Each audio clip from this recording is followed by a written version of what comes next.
Hey fellow spinners, so if you're anything like me, you've been obsessed with dragon stuff for quite a while, and it's tricky to get your hands on one because they're kind of expensive, and you don't want to spend a lot of money until you know what kind of thing you're looking for and have developed a bit of the skills and the technology necessary essentially to make the right decision. This is a home build design. It's very cheap, cost around £50 I think to build, from stuff that I got from B&Q. It's just these brass compression joints. I'll put the full name and description, maybe a link in the description below.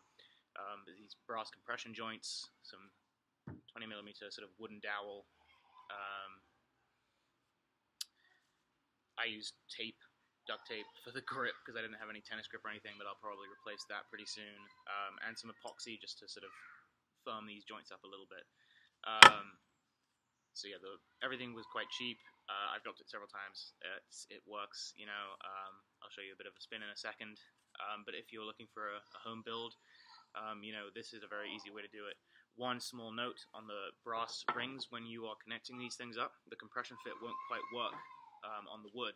So what you're going to want to do is the little ring inside, it's called an olive or something, you take that, you take off the nut. You take that part, you slip it onto the wood, and you measure it so that it's in the right places where it's going to be when this is in, and then you hammer it on two opposite sides so that it bites into the wood. Hammer it on the side away from the joint so that it doesn't.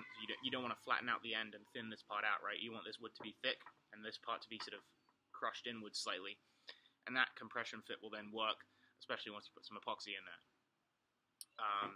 Like I said, I'm going to replace the grip eventually, but this was just to stop the splinters or anything like that.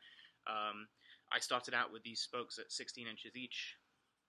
They're now down to a foot, but I've actually put these little marks on there so that as I get better and I want to speed up the spin of the stuff, I can simply remove, inch by inch sections from this wood on all of the spokes evenly, and create a faster, smoother roll as time goes on.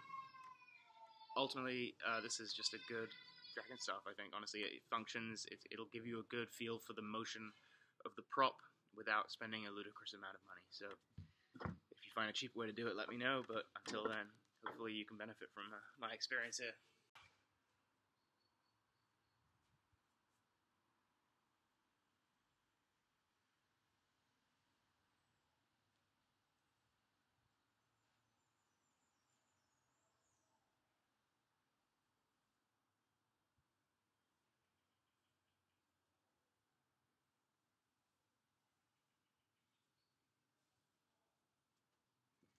So as you can see, it rolls. It's not phenomenal, but it will do to learn the basics, especially.